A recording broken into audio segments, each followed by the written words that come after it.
Bonjour tout le monde, ici Cindy Tremblay, Super Cardio Coach. Alors aujourd'hui, c'est le conseil numéro 5 pour s'améliorer dans les réseaux sociaux.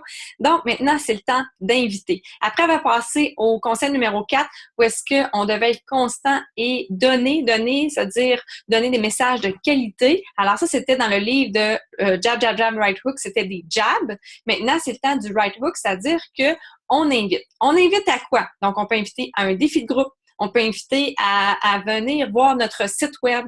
On peut inviter dans un groupe InfoCoach. Mais l'important, c'est que les gens doivent savoir que vous êtes ouvert et que vous avez une entreprise parce que on a vraiment deux types de coachs. Parfois, l'erreur, c'est que il y a certains coachs qui font seulement des right hooks, c'est-à-dire qu'ils font tout simplement toujours inviter, parler de l'entreprise et ils ne donnent jamais de message de qualité. Et d'autres fois, c'est le contraire. Il y en a d'autres qui font que des jabs, c'est-à-dire photo d'eux en train de faire un entraînement, photo d'eux en train de boire leur Shakeology, ils sont heureux, mais personne ne sait finalement qu'ils ont un produit à offrir qu'ils peuvent inviter à des filles de groupe. Alors, ce que je pourrais vous donner comme conseil, c'est que sur, par exemple, les 7 jours de la semaine, ça pourrait être 6 jours de jab et une journée de right hook. Ça veut dire qu'après avoir donné des messages de qualité, après avoir partagé des recettes, peu importe, et là, vous arrivez à la 7e journée où est-ce que là, maintenant, c'est le temps d'inviter. Donc, je vous suggère de le planifier à l'avance. Votre right hook, ça veut dire la journée où est-ce que vous allez inviter. Comme ça, vous allez pouvoir, quand vous savez quelle journée vous allez le faire, vous allez pouvoir pour les autres journées planifier vos autres publications.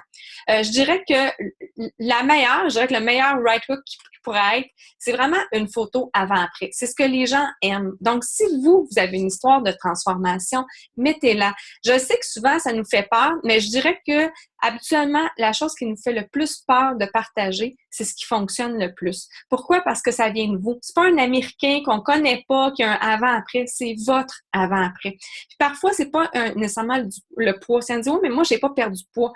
Mais justement, si vous n'avez pas perdu de poids, vous pourriez mettre une photo avant-après avec le même poids, mais vous avez changé. C'est sûr que vous avez raffermi, vous êtes probablement plus musclé, vous êtes peut-être plus tout simplement énergique et ça paraît finalement physiquement.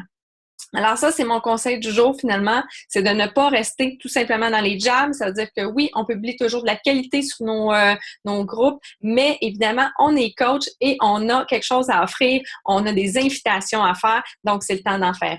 Merci et bonne journée!